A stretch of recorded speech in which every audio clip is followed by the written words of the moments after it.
보겠습니다. 창세기 30장 25절로 36절 저하고 교독합니다.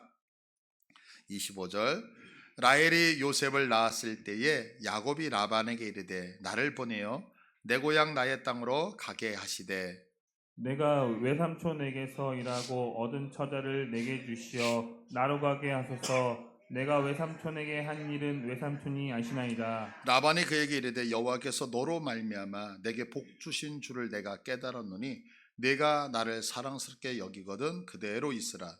또 이르되 내 품삯을 정하라. 내가 그것을 주리라. 야곱이 그에게 이르되 내가 어떻게 외삼촌을 섬겼는지 어떻게 외삼촌의 가축을 쳤는지 외삼촌이 아시나이다. 내가 오기 전에는 외삼촌의 소유가 적더니 번성하여 때를 이루었으니 내 발이 이르는 곳마다 여호와께서 외삼촌에게 복을 주셨나이다. 그러나 나는 언제나 내 집을 세우리이까. 아멘.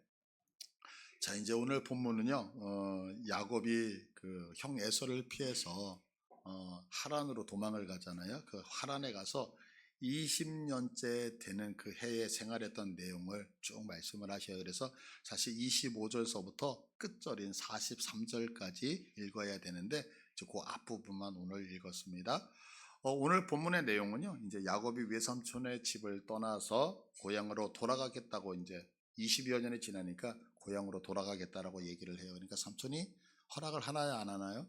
허락을 안 해요. 그러면서 이제 삼촌이 하는 얘기가 뭐냐면 너 월급을 정해. 그러면 내가 너 연봉으로 줄게. 이렇게 이제 연봉 협상을 하게 되어진 거예요.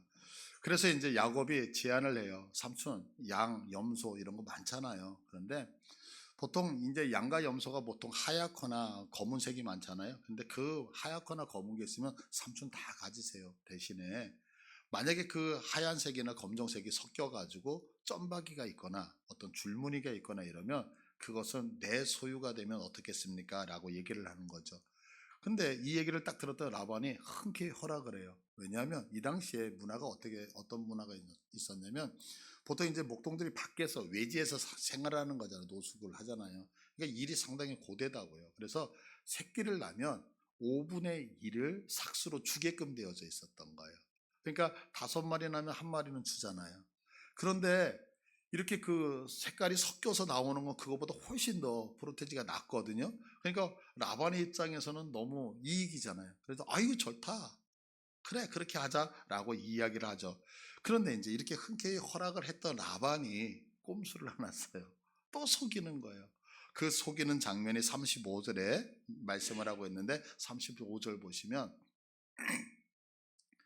그날에 그가 순 염소 중 얼룩무늬 있는 것과 점 있는 것을 가리고 암소 중 흰 바탕에 아롱진 것과 점 있는 것을 가리고 양 중에 검은 것들을 가려. 그래서 조금 전에 야곱이 내 몫으로 뭐 달라 그랬어요. 점박이들, 뭐 줄 있는 거. 그래서 자기 양 떼서 그걸 다 가렸어요. 그리고서 어떻게 했다고요? 자기 아들들의 손에 맡기고 갈라가지고 야 요거 점박이 있으니까 야곱 주면 안 돼? 이거 그래서 그 다음에 뭐라고 얘기해? 36절에 자기와 야곱의 사이를 며칠? 걸어서 4일 길이에요. 그러면 이 거리가 가까워요, 멀어요? 양이 그러면 섞일 일이 있어요, 없어요? 아예 차단해 버린 거예요. 돈 안 주겠다는 거죠. 그렇게 해놓고서 길게 해놓고 야곱은 라반의 남은 양떼, 이 남은 양떼가 뭐예요? 검은색이거나 흰색. 그러니까 내 몫은 하나도 없는 거. 이렇게 지금 꼼수를 벌였다라고 이야기를 해요. 정말 치사한 방법이죠. 근데 이런 속임수 가운데서도 오늘 말씀의 결론이 43절을 보시면 43절에 저 뒤에가 바뀌니까 자꾸 헷갈리네요. 영상. 그죠? 43절에 보면 이에 그 사람이 매우 번창하여 양떼와 노비와 낙타와 나귀가 뭐였다? 많았더라. 그래서 매우 번창해. 이 번창했다는 단어 여러분들 많이 아셔요. 이 단어가 뭐냐? 파라치예요.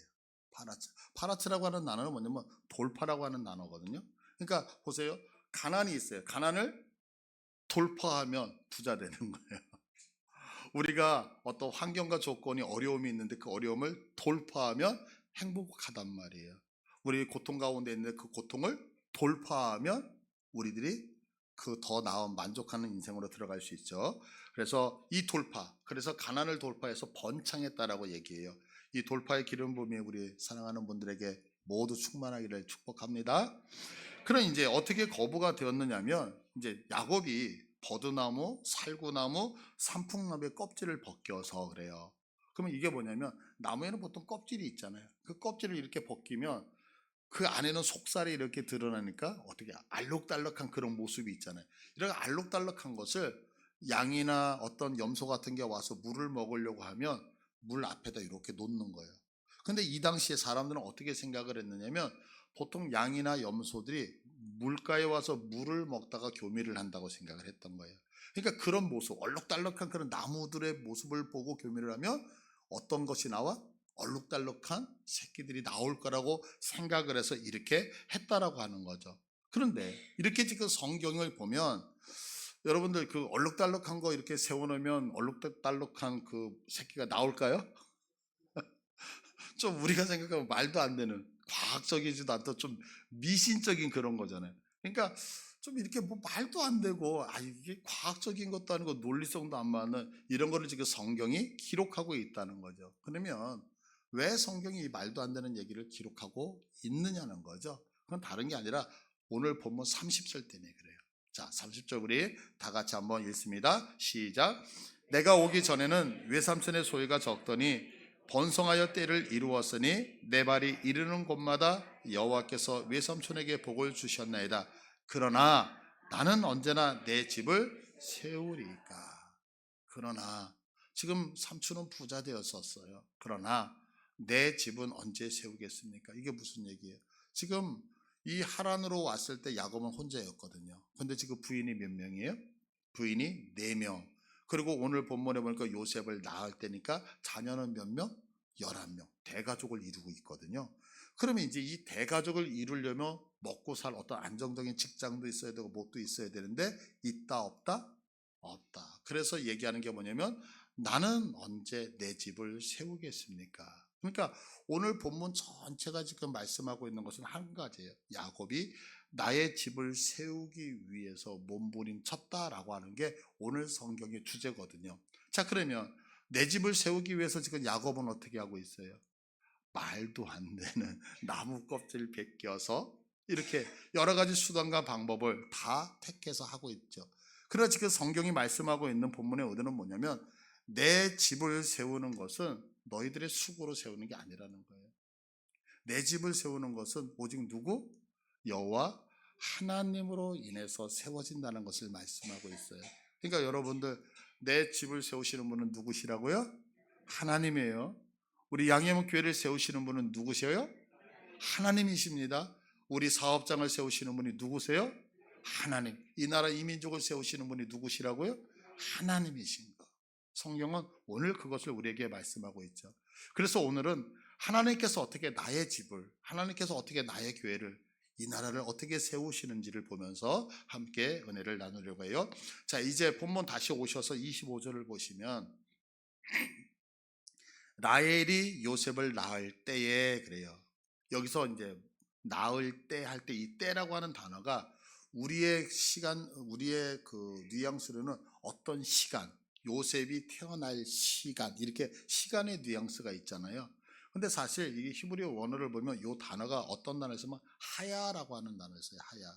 근데 이 하야라고 하는 단어의 그 의미가 뭐냐면 무엇이 되다, 무엇이 일어나다, 이런 뜻이에요. 그러니까 라헬이 요셉을 낳는 동작들이 있죠. 동작. 그런 동작을 나타낼 때 쓰는 단어예요. 근데 이 하야의 특징이 뭐냐면, 이 하야는 정적인, 이렇게 고정되어져 있는 곳에서는 이 단어가 사용되지 않아요. 이 단어는 항상 움직이는 동적인 단어일 때, 그러니까 뭔가가 이렇게 진행되어질 때만 쓰는 단어예요. 독특한 거예요. 그래서 이 단어가 어디에서 처음 쓰이냐면 창세기 1장 3절에서 쓰여요. 자, 하나님이 이르시되 빛이 있으라 하시니 무엇이 있었다? 빛이 있었고 빛 있어라 라고 얘기하면, 빛이 지금 어떻게 막 만들어지는, 동쪽으로 움직이잖아요. 만들어지는 과정. 이렇게 만들어지는 과정에 있으라라는 단어가 하야라는 단어예요.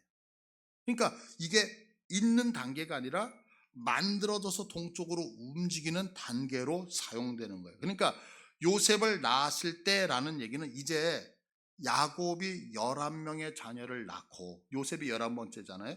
낳고 이들이 성장해 가는 그 단계라는, 움직이는 단계를 얘기를 하고 있는, 멈춰져 있는 단계가 아니라. 그러면 이제 이 말이 왜 그렇게 중요하냐면, 그것은 이때가 하나님이 약속하신 그 계획을 이루려고 하시는 때이기 때문에 그래요. 그러니까 지금 하나님께서 우리에게 약속을 하셨잖아요.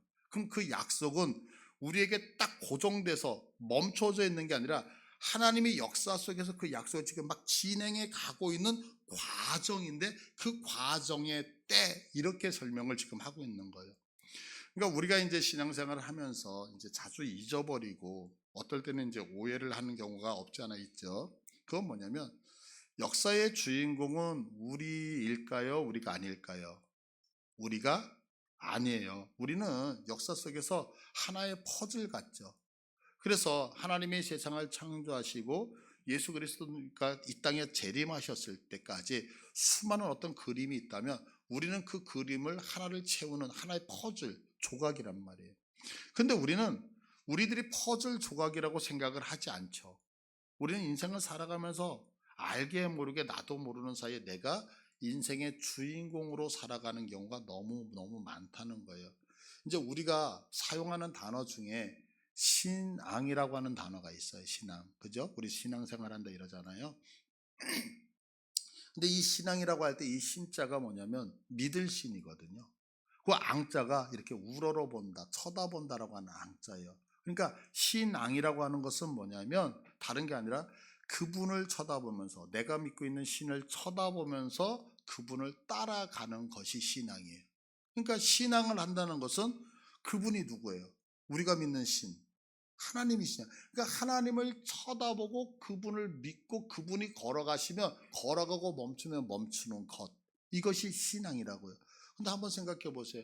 우리가 신앙생활을 할 때 하나님을 쳐다보고 하나님이 움직이는 대로 가셔요? 내가 움직이는 쪽으로 하나님을 모셔오려고 하나요? 내가 중심이 돼서 모시려고 하는 경우가 의외로 많더라는 거죠. 그러면 우리가 흔히 얘기하는 신앙이 아니죠. 그러니까 신앙은 우리가 중심이 아니에요. 신앙은 누가 중심이다? 내가 믿는 그 하나님을 보면서 하나님이 움직이시는 대로 움직이는, 다 그래서 하나님이 주인공이란 말이에요. 그러면 우리가 신앙에서 실패하는 이유가 뭐냐면 바로 그 하나님을 쳐다보는 게 아니라 내가 중심에 대해서 하나님을 끌어당기려고 할 때 실패가 되어지는 거죠. 그러면 왜 제가 이 말씀을 드리냐면, 우리는 이미 성경을 다 알고 있어요.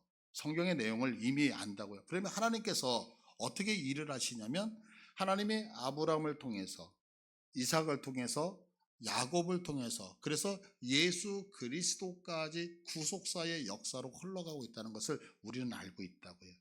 그런데 아브라함, 이삭, 야곱 이렇게 개인으로 가던 구속사가 이제 야곱 때에 와서는 바뀌죠. 어떻게 바뀌어요? 개인에서 개인으로 가는 것이 아니라 야곱이 12명의 아들을 낳고 이 12명의 아들이 누가 되냐면 이스라엘의 근간이 돼요. 나라의 근간이 되어져서 이스라엘이라는 나라가 예수 그리스도의 역사로 흘러가는 구속사가 연결이 되어진다고요. 그러면 지금 이 구속사는 누구?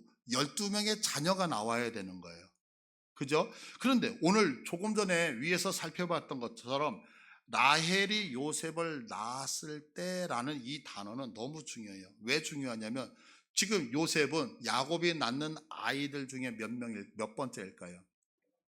11번째예요. 11번째. 그럼 이제 12명이 되어지면 이스라엘은 다 완성이 되어진다고요. 그러면 지금 이게 무슨 얘기냐면 11번, 12번, 그러면 하나님이 약속하셨던 그 성취가 바로 이루어지기 직전에 와 있다는 단어가 뭐냐면 요셉이 태어났다라고 하는 그때예요. 지금. 자, 그러면 하나님께서 아브라함에게 말씀하셨던 게 뭐냐면 창세기 12장 1절을 봐보세요. 여호와께서 아브라함에게 이르시되 너는 너의 고향과 친척과 아버지의 집을 떠나라는 거예요. 왜 떠나냐면 내가 내게 보여줄 땅으로 가라. 그러면 2절에 왜 그곳으로 가라 하냐면 내가 너로 무엇을 큰 민족을 이루겠다. 그러니까 우리가 너무 잘 알다시피 아브라함을 하나님이 믿음의 조상으로 세우셨어요. 그런데 떠나. 그래서 내가 지시할 가나안 땅에 가. 왜? 내가 그곳에서 큰 민족을 이루겠다라고 얘기하죠. 그러면 이 말씀을 왜 아브라함에게 하셨느냐면 하나님이 세상 창조하신 거 믿으시죠? 근데 세상 창조하셨는데 사단의 말을 듣고 인간이 하나님처럼 되고 싶어서 선악과를 따먹게 되어졌죠. 결국에는 인간은 하나님을 의지하지 않아요. 그래서 노아 홍수 사건을 통해서 이 땅에 사는 모든 사람들이 다 수장을 당하고 누구만? 노아와 그의 가족들만 살았어요. 이렇게 살아남은 노아의 자녀들이 이제 번성을 해요. 그런데 이 번성했던 사람들이 하나님을 따라가요? 아니면 세상적으로 다시 하나님을 거부하나요? 하나님을 거부한다고요. 그러면서 대표적인 것이 뭐냐면 바벨탑을 쌓기 시작을 하죠. 그런데 이 바벨탑을 어떻게 쌓느냐면 창세기 11장 3절을 보시면 서로 말하되 자 벽돌을 만들어 견고히 굽자라고 얘기해요. 그러면 여러분 이 얘기, 이 발상 벽돌을 구워서 견고하게 굽자라고 하는 얘기가 왜 나올까요? 노아 홍수 때문에 나오는 거예요. 자 보세요. 진흙으로 흙을 만들었어요. 그러면 물이 계속해서 치고 그러면 그 흙은 다 부셔지고 말잖아요. 그러니까 노아 홍수로 인해서 모든 사람이 다 죽었거든요. 그러니까 사람이 무슨 생각을 하면 노아 홍수를 이길 수 있는 방법을 생각하자. 그게 벽돌이에요. 방수 처리가 됐단 말이에요. 물에 녹아요, 녹지 않아요? 안 녹죠. 그것뿐만이 아니라 4절을 보시면 또 말하되 자 성읍과 탑을 건설할 그 탑 꼭대기를 하늘에 닿게 하여. 지금 바벨탑 어떻게 하겠다는 거야? 하늘 꼭대기까지. 왜 하늘 꼭대기까지 올리려고 할까요? 뭐 롯데타워 만들어요? 왜 그럴까요? 노아 홍수. 노아 홍수 때문에 물에 다 빠져 죽었잖아요. 그러니까 사람이 생각한 게 뭐냐면 야 노아 홍수처럼 이렇게 물이 왔을 때에 방수 처리해서 무너지지 않는 성을 쌓자. 그리고 그거 하늘 꼭대기까지 올라가면 자 물이 차 올라가면 어디까지 가면 돼요? 하늘 꼭대기까지 올라가면 안 죽잖아요. 이게 뭐예요? 하나님께서 심판하셨는데 그 심판에서 죄송합니다 용서해 주세요 회개하기보다는 어떻게 해요? 야 내가 그거 어떻게 한번 극복해 볼까라고 하는 것이 바벨탑 사건이었단 말이에요. 그래서 지금 하나님께서는 자신을 향해 대적하는 사람들 대신에 오직 하나님 예배하고 찬양하는 그 민족을 만들고 싶으셔서 그 나라를 다시 만들고 싶으셔서 부르신 사건이 아까 우리 조금 전에 봤던 창세기 12장 1절의 사건이라고요. 그래서 내가 그 땅에서 나와 지시할 땅으로 가. 그곳에 왜 가? 내가 너로 큰 민족을 만들어서 뭐 하시겠다? 하나님 나라를 만들겠다라고 하셨던 거예요. 자 그러면 나라를 만들 때 세 가지가 반드시 있어야 된다 그랬죠? 국가를 만들기 위해서는 세 가지 요소. 국민, 주권, 영토라고 하는 거. 자 그러면 주권 지금 누구에게 있죠? 하나님께 있어요. 주권. 영토는요? 지시할 땅, 가나안 땅. 그 다음에 국민은 아브라함의 자손을 통해서 만들어지는 거예요. 그래서 하나님이 다스리시고 하나님이 지시한 그 땅. 그래서 그곳에서 아브라함이 자녀를 낳아서 풍족해지면 그것이 누구의 나라가 되어져요? 하나님의 나라가 되어지는 거죠. 자 그런데 보세요. 오늘 본문을 보시면 주권 여전히 누구에게 있어요? 야곱의 인생을 다스리는 지금 그 통치하고 다스리는 분이 누구예요? 하나님이시냐? 주권 하나님에게 있어요. 자 그런데 11번째 아들을 낳는 그래서 야곱이 지금 11번째 그 다음에 12번째 나면 하나님이 계획하셨던 이스라엘의 국면은 완성이 되잖아요. 그런데 지금 요셉이 어디 있어요? 아니 야곱이 어디 있어요? 지시하신 땅에 있어요? 지금 하란이라는 곳에 나와 있어요. 자 그러면 12명의 아들이 완성돼서 국민이 완성돼도 땅을 차지하고 있지 않으면 하나님의 나라, 하나님의 국가가 완성돼요? 안 돼요? 안 되잖아요. 그러니까 지금 하나님께서 라헬이 요셉을 낳을 때라고 하는 그 얘기는 이스라엘 백성의 조상들이 전부 다 채워지기 바로 그 직전에 라고 하는 단어란 말이에요. 하나님의 나라가 완성되기 바로 그 직전에. 그래서 뭐라고 얘기하냐면 라헬이 요셉을 낳을 때 야곱의 머릿속에 딱 들어가 있는 생각이 뭐냐면 나로 내 고향 땅을 향하여 돌아가게 하옵소서. 왜? 돌아가서 땅을 차지하고 주권이 있고 12명의 자녀를 낳으면 하나님의 나라가 완성되기 때문에 라고 하는 거죠. 그러니까 이 말을 할 때 야곱은 20년의 객지 생활이 너무 힘들어서 던졌던 단어일 수 있어요. 그렇지만 하나님은 그렇지 않으셨죠. 하나님은 지금 그 답변 25절이 왜 나왔느냐면 30절에서 야곱이 던졌던 외침에 대한 답으로서 이 말씀을 하셨다고요. 자, 그러면 30절 한번 볼까요? 30절이 뭐였어요? 내가 오기 전에는 외삼촌의 소유가 적더니 번성하여 내 때를 이루었으니 내 발이 이르는 곳마다 여호와께서 외삼촌에게 복을 주셨나이다. 그러나 나는 언제 내 집을 세울 겁니까? 내 집 언제 세우죠? 내 집이 세워지는 때는 바로 내가 가나안 땅에 들어가서 이스라엘 나라의 근간이 되는 12명의 자녀가 다 채워진다면 하나님의 나라, 너의 나라가 세워진단다 라고 지금 하나님이 말씀하고 있는 거죠. 그래서 25절에 다시 한번 보세요. 다 같이 읽을게요. 시작. 라헬이 요셉을 낳았을 때에 야곱이 라반에게 이르되 나를 보내어 내 고향 나의 땅으로 가게 하시되. 무슨 얘기요? 내 나라 언제 채워집니까? 라는 의문 앞에 하나님이 하시는 얘기가 요셉을 낳을 때, 자, 11번째 아들 낳았니? 12명만 낳으면 어떻게 돼요? 하나님이 계획하신 이스라엘이 완성되지? 그런데 너 지금 어디에 있어? 저 하란이요. 하란에 있어? 그러면 영토가 없잖아. 그래서 야곱이 라반에게 이르되 나를 보내 내 고향 나의 땅 가나안에 가서 12명의 자녀를 낳으면 하나님의 주권, 이스라엘은 하나님의 백성, 영토가 회복되기에 내 나라를 내가 세워주겠다라고 하는 게 오늘의 본문의 내용인 거예요.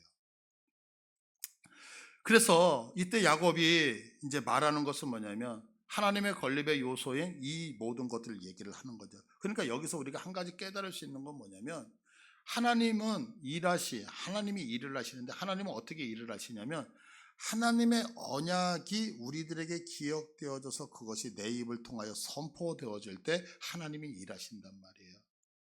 다시 한번 설명드릴게요. 하나님은 아무 때나 일하시는 게 아니에요. 하나님은 언제 일하시냐면 하나님은 약속을 따라서 일하셔. 이거 믿으십니까? 그런데 그 약속을 우리가 기억을 해요? 기억을 못해요? 못해요. 하나님은 그걸 기억하고 계시거든요. 그래서 우리들의 입에서 하나님이 약속하신 그 언약이 내 입을 통하여 선포되어질 때 그때 하나님은 일하기 시작하신다고요. 요한복음 11장 50절에서 52절은 이제 예수님이 십자가에 못 박히기 전 이틀 전에 하셨던 얘기거든요. 이제 대제사장하고 백성의 장로들이 모여서 회의를 하는 거예요. 야, 이번 6월절에 예수를 잡아서 우리 죽일까? 그러니까 어떤 사람이 얘기하는 거예요. 아, 제사장님, 제가 생각할 때 이번에는 좀 넘어가죠. 왜? 밀란이 일어날 것 같아요. 라고 얘기해요. 그때 대제사장이 그들을 향하여 회의하는 그 장로들을 향하여서 던지는 단어가 성경에 이렇게 표현하고 말씀하고 있어요. 요한복음 11장 50절을 보시면 한 사람이 백성을 위하여 죽어서 온 민족이 망하지 않게 되는 것이 너희에게 유익한 줄을 생각하지 아니하는도다. 자, 한 사람이 죽어서 예수님을 얘기하는 거잖아요. 예수님이 죽어서 온 민족이 망하지 않게 하는 게 유익하다. 지금 누가 선포한 거예요? 대제사장이. 그러니까 예수님 죽어야 된다, 안 죽어야 된다? 예수님이 죽어서 너희들을 구원한다, 이런 표현으로 지금 한 거예요. 그런데 성경은 그 다음에 이렇게 말씀하고 있어요. 51절에 이 말은 스스로 함이 아니요. 내가 의도해서 했던 얘기가 아니에요. 내가 알아서 얘기한 게 아니에요. 아까 우리 야곱, 삼촌 나 고향 땅으로 돌아갈게요. 의도해서 얘기한 거예요? 아니, 힘들어서 얘기한 거예요. 고통스러워서 얘기한 거예요. 지금 이 대제사장이 얘기한 건 예수님이 죽어서 너희들 구원할 거야 의식해서 얘기한 거 아니에요. 그런데 나도 모르는 사이에 뭐가 지금 선포되고 있어요. 하나님의 예언이 그 땅으로 가라. 삼촌 나 그 땅에 가고 싶어요. 예수 죽어서 너희 구원해라. 나는 얘기하고 싶지 않았는데 나도 모르는 사이에 하나님의 예언이 선포되어지니까 어떻게 그 선포되어진 대로 하나님이 일을 하시더란 말이에요. 그러니까 여러분들 우리의 삶 속에서 여러분들이 이렇게 지나다니다가 나도 모르는 사이에 믿음의 고백이 툭 튀어나오는 것들은 여러분들 하나님이 실행하시기 위해 여러분의 주시는 메시지예요. 그래서 조심하셔야 되는 게 뭐냐면 우리들은 말의 권세를 무시하지 않으셔야 돼요. 말을 너무너무 조심스럽게 하셔야 되는 거예요. 예수 믿는 사람은요. 이거 믿으십니까? 그러니까 여러분 이 입술에는 권세가 있는 거 믿으셔요? 예수 믿는 사람의 말의 권세는 대단한 거예요. 그래서 여러분들이 무슨 얘기를 하더라도 내가 의식하지 않아도 가끔 가다가 안 좋은 얘기가 나오잖아요. 예를 들어서 막 이렇게 우리 어머니들 이렇게 뭐 냄비에다가 콩나물국을 막 끓이고 있는데 가스불을 딱 만지면 하나님 이러면 얼마나 좋아요. 그런데 에이씨 막 이러잖아요. 의식을 안 해도 안 좋은 얘기가 나온다고요. 그렇지 않아요? 자동차를 막 운전하고 가는데 누가 휙 꺾기 들면 복 받으세요 이러지 않잖아요. 저런 뭐 이렇게 가잖아요. 가짜면 사람이 막 동물로 보이고 막 이러잖아요. 그렇게 우리가 의식하지 않아도 그런 단어를 쓰는데 하물며 의식하고 있을 때까지 말을 함부로 한다면, 근데 이게 왜 중요하냐면 민수기 14장 28절 보세요. 자, 다 같이 민수기 14장 28절 다 같이 읽을게요. 시작. 그들에게 이르기를 여호와의 말씀에 내 삶을 두고 맹세하느라 너희 말이 내 귀에 들린 대로 내가 너에게 행하리니. 아멘. 하나님이 귀에 들리시는 대로 어떻게 하시겠다? 행하시겠다. 예전에 저하고 함께 신앙생활했던 집사님이 계셔요. 이제 지금은 화성에 가셨는데 동탄이죠. 동탄에서 이제 믿음의 생활을 하고 있는데 이분이 저한테 이런 간증을 하시더라고요. 목사님, 저는 절대로 욕을 하거나 저주를 하거나 이런 단어를 안 씁니다. 그러는 거예요. 그런데 간증을 하셔요. 무슨 간증을 하냐면 아이가 어려서 이제 유치원에 이제 보내야 될 때 이렇게 아침에 나가면 어머니들 유치원을 쫙 있잖아요. 근데 이제 거기서 무슨 다툼이 있었나 봐요. 다툼이 있어가지고 막 화가 나가지고 뭐 이렇게 얘기를 하다가 이분이 참지를 못하고 그 상대 어머니를 향하여서 이제 안 좋은 얘기를 던진 거예요. 뭐 이렇게 쓰러졌으면 좋겠다 뭐 이런 표현으로. 근데 그 얘기가 탁 나가는 순간에 정말 쓰러진 거예요. 근데 이분의 간증은 이런 표현을 해요. 내가 그것을 던지는 순간에 내 입에서 화살이 나가는 것 같았더라고. 근데 그 화살이 그에게 딱 꽂혀서, 근데 이거를 뭐 3번인가를 경험을 하셨대요. 너 이쪽으로 하면 안 되니까 죽을래?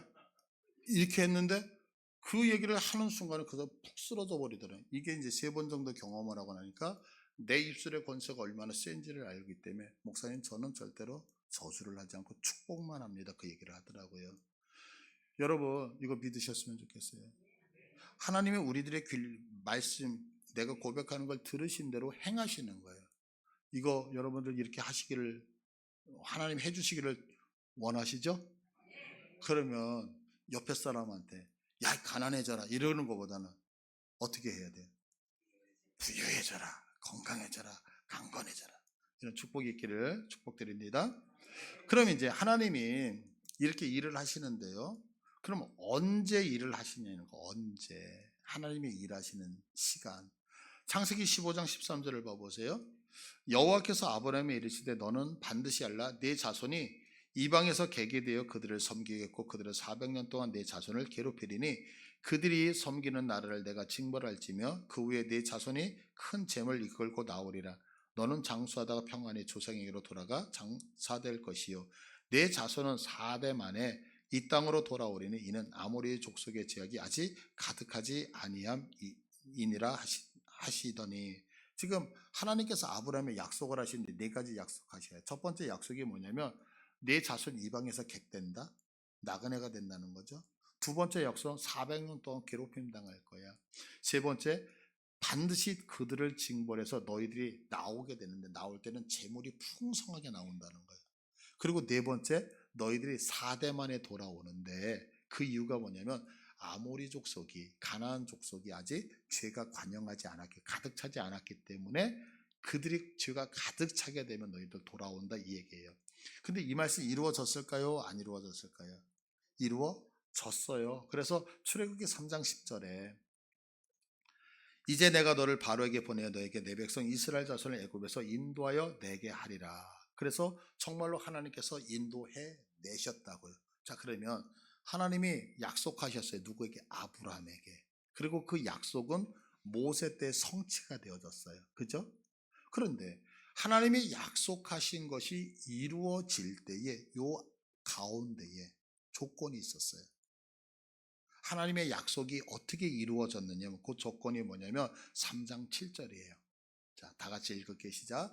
여호와께서 이르시되 내가 애굽에 있는 내 백성의 고통을 분명히 보고 그들의 감독자로 말미암아 부르짖음을 듣고 그 근심을 알고. 요 본문에서 중요한 동사가 3개가 있죠.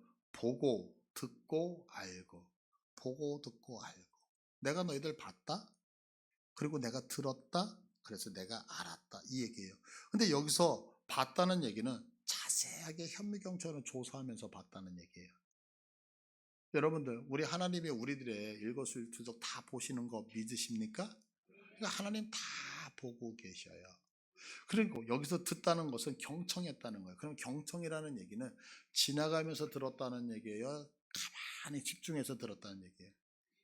가만히 집중해서. 그죠? 그러니까 하나님이 들으셔요. 그리고 알았다는 것이 이게 뭐냐? 경험적 알물 얘기하거든요. 그러니까 우리가 공감했다는 거죠. 보고 듣고 그래서 내가 너에게 공감할 때에 하나님은 뭐 하신다? 역사하시고 일하신단 말이에요. 자, 그런데 보세요.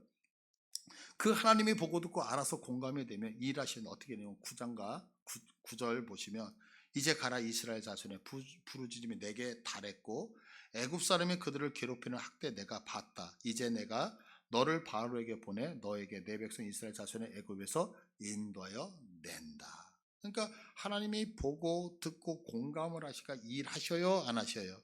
하신다고요. 자, 그런데 보세요. 하나님이 그럼 우리들의 형편 다 보고 아실까요? 모르실까요? 근데 아는데 왜 일 안 할까요? 그건 왜냐면 주체 때문에 그래요. 하나님은 우리를 보고 계셔요. 모르는 게 아니야. 보고 계셔요. 그 보고 계시는 거에서 끝나지 않아요. 무엇이 들어가야 되면 하나님이 듣고 공감돼야 되는 거예요. 여러분이 믿으셔요? 하나님이 우리의 형편을 몰라서 손이 짧아서 구원하지 않고 일을 안 하시는 게 아니라 다 보고 계셔요. 그러면서 하나님이 하시는 얘기가 뭔지 아세요? 얘들아, 나한테 아래, 나한테 아래. 우리 식으로 해보면 나한테 기도해. 내가 일해 줄게. 이렇게 얘기한다고요. 여러분 한번 생각해 보세요. 하나님이 우리들에게 원하는 것이 있다면 뭘 원하실까요? 우리 주님의 기쁨 되기 원하시죠? 하나님 믿음으로 제대로 하나님 섬기면서 살기 원하시죠? 그럼 하나님이 우리에게 원하는 것, 이게 뭘까요? 하나님이 우리에게 바라시는 것. 우리들이 하나님 앞에 무엇을 드리면 하나님, 그래, 그거 바로 그거였어 라고 하는 거. 1번 헌금, 2번 봉사. 뭘 것 같으세요, 여러분? 하나님이 우리에게 원하는 거. 그건 다른 게 아니에요. 하나님이 누구이시냐를 고백하는 거예요. 하나님은요, 어떤 분이시냐면, 사복음서를 쭉 보시면, 이제 여러분들이 마태, 마가, 누가, 요한 복음이라는 복음서를 보잖아요. 그러면 이 복음서를 보다 보면 막 이런 표현에서 죄송해요. 속이 타요. 막 답답해요. 진짜 왜 답답하냐면 백성들이 와서 하는 얘기가 뭐냐면 예수님이 어떤 기적을 딱 행하시잖아요. 그럼 와가지고 묻는 얘기가 뭐냐면 너 도대체 누군데 그거 해? 이래요. 너 도대체 누군데 그 기적을 이루어? 그때 예수님이 오면 나 하나님이라 이 일 하거든. 그리고서 또 다른 일이 터져요. 그러면 도대체 네가 누군데 나에게 말 좀 해달라 이 얘기를 해요. 그러면 예수님이 내가 하나님이거든 이 얘기를 해요. 근데 아무도 안 믿어. 그러니까 사복음서를 봐보세요. 사복음서를 보면 백성들은 도대체 너 누구야? 이 얘기를 묻고 예수님은 나 하나님이거든. 나 하나님이거든. 이 얘기를 너 왜 안식일 안 지켜? 그러니까 내가 안식일의 주인이 누구예요? 하나님이니까 안 지키지. 그러니까 웃기고 있네 이러잖아요. 그러니까 복음서를 보면 복음서는 주제가 딱 하나밖에 없어요. 뭐냐면 예수님이 모든 것들을 행해서 한 가지를 말씀해요. 내가 누군지 아니? 누구예요? 누구예요? 대답 못하는 거예요. 그때 베드로하고 몇 명의 이제 제자들 딱 모아놨잖아요. 너희들은 나를 누구라고 하니? 예수님, 제가 들었어요. 갔더니요, 저기 아무개 권사님은 예수님이 엘리야래요. 아무개 목사님은 예수님이요 죽었던 세례 요한이래요. 막 이렇게 엉뚱한 대답을 하는 거예요. 이때 예수님이 또 물어보잖아요. 그러면 너희들은 나를 누구라고 생각하니? 이때 놀라운 대답이 나오잖아요. 주는 그리스도시요 살아계신 하나님의 아들입니다. 바요나야, 네가 참 복되다. 왜냐하면 그것을 알게 하신 분이 누구다? 하나님이시다. 그러면서 내가 너에게 천국의 열쇠를 주겠다. 그러니까 예수님이, 하나님이 우리에게 바라시는 건 딱 하나예요. 그게 뭐냐면 우리 하나님이 누구이시냐라는 것을 정확하게 아는 거예요. 이 고백을 주님이 계속해서 받고 싶으시다고요. 그런데 우리는 그 질문 앞에 하나님이 이런 분입니다라는 고백을 한다 못한다? 못한다는 게 문제죠. 자, 에스겔서 36장 37절 봐보세요. 주 여호와께서 이같이 말씀하셨느니라 라고 해요. 무슨 말씀을 하셨느냐면 지금 에스겔서 37장은 이스라엘 백성이 포로로 끌려가서 있을 때의 사건이거든요. 그때 하나님이 에스겔에게 말씀하시는 게 뭐냐. 에스겔아, 내가 이스라엘을 다시 다 회복해서 너희들을 본국으로 보내줄 거야. 회복하시겠다는 거예요. 자, 그러면 하나님이 회복하신다는 이 얘기를 듣고 여호와께서 이렇게 말씀하셨다. 그런데 그래도 뭐라고 얘기해요? 자기들에게 이루어 주기를 내게 구하여야 할지라. 아니, 하나님이 회복시켜 주신대요. 그런데 그래도 너희가 나한테 기도해야지만 돼. 근데 이 그래도라고 하는 얘기가 뭐냐면 오두라고 하는 단어를 쓰는데 내가 말한 것 외에 이렇게 조건부예요. 제가 여러분들에게 얼마씩 이렇게 용돈을 드리겠습니다. 그런데 그거 외에 여러분이 이렇게 조건부로라는 거예요. 그래도. 자, 그러면 보세요. 하나님께서 모든 것을 다 회복하시는 거잖아요. 그러면 하나님이 다 회복하시면 되는데 왜 회복하시는 거, 내가 회복할 거 외에도 너희가 기도해야 되느냐라고 얘기를 하냐면 한 가지 때문에 28절. 38절 참. 38절 다 같이 읽을게요. 시작. 제사 드릴 양 때 곧 예루살렘이 정한 절기의 양 무리같이 황폐한 성읍을 사람의 때로 채우리라. 그리한즉 그들이 나를 여호와인 줄 알리라. 왜 기도하게 하시냐면 이유는 하나예요. 응답해 주시는 분이 누구인지를 정확하게 알게 하시기 위해서 너희들에게 기도하게 하신다는. 우리가 잘 알고 있는 9시대에 비가 3년 6개월 오지 않잖아요.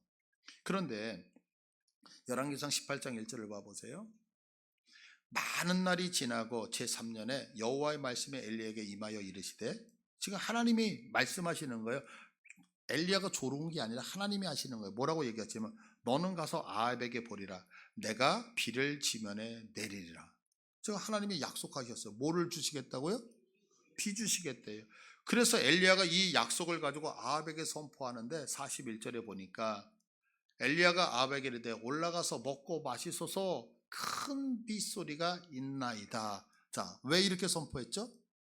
하나님이 약속했기 때문에. 자, 그러면 큰 비 온다는 거 아합에게 얘기했으니까 아합은 먹으러 갔겠죠.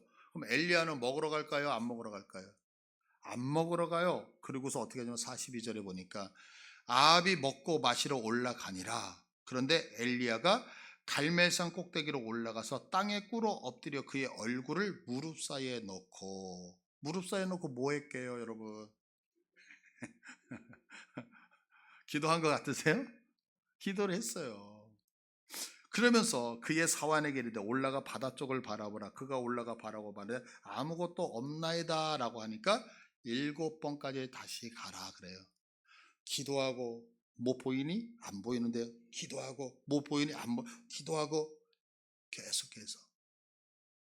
그런데 보세요. 놀라운 사건이 일어나죠. 이제 자 44절에 보니까 일곱 번째 이르러서 그가 말하되 바다에서 사람의 손만한, 여러분들 제 손 요만한 거 저기 바다에서 이거 보였겠어요? 그냥 뭔가 조그만 게 하나 올라온 거죠. 손만한 거 하나 올라왔으니까 구름이 일어나서 뭐라고 얘기하냐면 누구에게 가서요?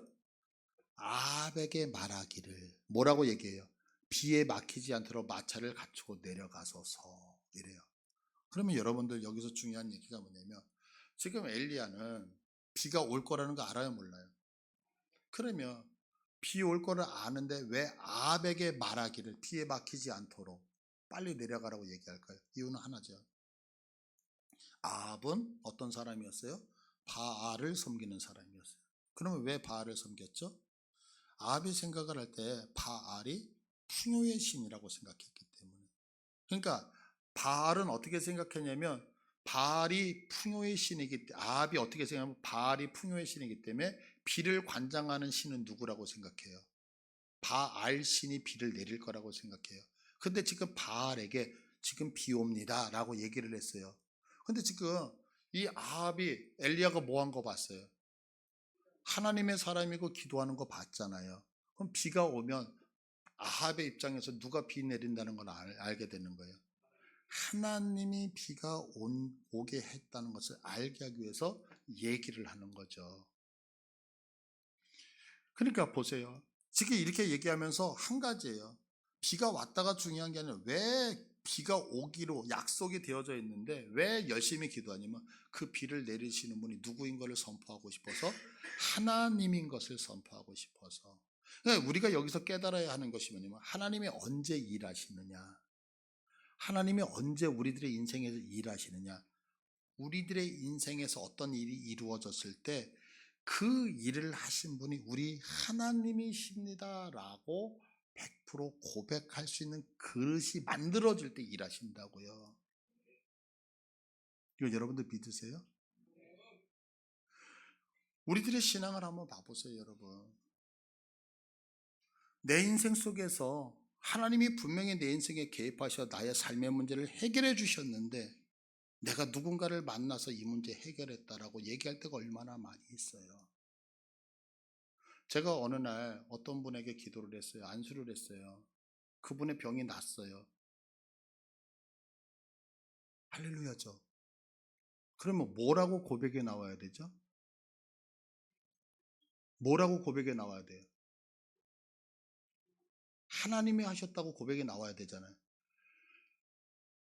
근데 그 다음 주에 저한테 하시는 얘기가 목사님 병원을 바꿨더니 병이 났네요. 주여. 이게 저와 여러분의 믿음이고 신앙이란 말이에요. 하나님이 하셨는데 하나님이 하신 거에 대해서 하나님이 하셨다고 고백을 못하는 거예요. 내가 좋은 약을 먹었기 때문에 치유가 되어졌고 내가 좋은 사람을 만났기 때문에 내 인생이 바뀌었고 누군가가 나에게 힘을 줬기 때문에 내 삶이 바뀌었나라고 고백을 하면 하나님이 일하고 싶어 하시겠냐고요. 그래서 하나님은 언제 일하시냐면 하나님이 하셨습니다. 하나님이 치유하셨습니다. 하나님이 내 인생을 부여잡으셨습니다 라는 고백을 할 수 있는 수준이 되어질 때 하나님은 일하신다고요. 여러분 부탁드릴게요. 양다리 짚지 아니하시기를 원해요. 하나님의 일을 경험하기를 원하세요? 철저히 세상 것들 전부 다 끊어내셔야 돼요. 왜냐하면 하나님이 일하신 것을 보고 뭐라고 얘기하냐면 누군가를 만나서 그 사람 때문에 어떤 병원에서, 아니요, 그게 아니에요. 하나님이 하시는 거예요. 하나님이요. 다니엘의 세 친구 사드락 메삭 아벳느고가 풀무불에 들어가서 살아났을 때 보세요. 자, 풀무불에서 구원해낼 수 있는 자가 있었나요? 없었나요? 없었죠. 그런데 이들은 목숨 걸고 들어갔어요. 하나님만 구원하셔야 되기 때문에. 그래서 그들이 목숨 걸고 들어갔을 때에 다니엘서 3장 28절을 보시면 느부갓네살이 말하 이르되 사드락과 메삭과 아벳느고의 하나님을 찬송할지어다. 여러분들 느부갓네살은 하나님을 믿는 자예요, 안 믿는 사람이에요? 안 믿는데 안 믿는 그 자가 하는 얘기가 뭐냐면 내가 고백 하나 할게. 그게 뭐예요? 사드락 메삭 아벳노의 그 하나님을 우리 찬양하자라고 얘기해요. 그러면서 하반절에 보시면 29절에 이렇게 말씀하고 있어요. 29절 넘겨주세요. 네, 제가 읽어드릴게요. 이같이 사람을 구원할 다른 신이 없음이니라. 아멘. 누부갓네살이 고백하는 거예요. 그러니까 오직 하나님만 영광 받으시기 위해서 기적이 일어나더라는 거죠. 자, 오늘 본문은요, 너희 집을 누가 세우느냐에 초점이 맞추어지는 본문이에요. 자, 우리들의 집을 세울 수 있는 방법은 우리의 방법이 아니라 누가 세우신다고요? 하나님이 세우심을 믿으시기 바래요. 우리 교회는 여기서 있는 김 목사가 아니면 우리 누군가가 열심을 내서 교회를 세워나가는 게 아니라 누가 세워나가신다고요? 우리 하나님이 세워나가심을 믿으시기 바래요. 우리의 직장, 여러분, 돈이 세워나가는 게 아니에요. 내가 속해져 있는 사업, 누가 세우신다고요? 하나님이 세우심을 믿으시길 바래요. 그럼 그 집을 세우실 때 하나님이 어떻게 일하시느냐? 하나님은 당신의 약속을 우리들의 입에 담아서 선포케 하심으로 일을 하신다고요. 내 입에 하나님의 말씀이 들어오면 그 말씀이 선포되어질 때에 그 약속을 따라 하나님이 일하심을 믿으시길 바래요. 그래서 여러분 이 땅에서 복된 인생을 여러분이 진짜 살기를 원한다면 여러분의 입을 무엇으로 채워야 되면 하나님의 말씀으로 채우셔야 되는 거예요. 여러분들 그래서 우리 주보에 보면 기도문이 있잖아요. 어떤 기도가 있죠? 하나님이 약속하신 그 약속을 따라 기도하는 것. 그래서 하나님 적나라하게 내 욕심대로 기도하는 게 아니라 하나님의 언약을 따라 내 입으로 선포되어져 그것을 쟁취하는 여러분 되시기를 축복합니다. 그럼 하나님은 언제 일하시느냐면 이 일 행하심이 누가 하신 거라고요? 하나님이 하셨다는 것을 고백할 수 있는 그릇이 되어질 때에 이 얘기는 뭐냐면 철저하게 그분만을 바라보고 맡기시는 거예요. 그러면 그때서 하나님은 일하기 시작을 하시죠. 그래서 기도라고 하는 것은 하나님이 약속하신 것을 이루어 주십사 아뢰는 것이고 그 이루어졌을 때에 누가 하셨다는 고백? 하나님이 하셨다는 고백을 하는 행위가 바로 기도의 고백이 되어지는 거예요.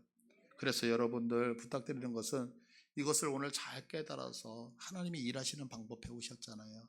그래서 우리의 인생에서 일하시는 하나님을 경험하셔서 하나님 앞에 영광을 올려드릴 수 있는 복됨이 있기를 간절히 축복드립니다. 우리 다 같이 일어나셔서 찬송했으면 좋겠습니다.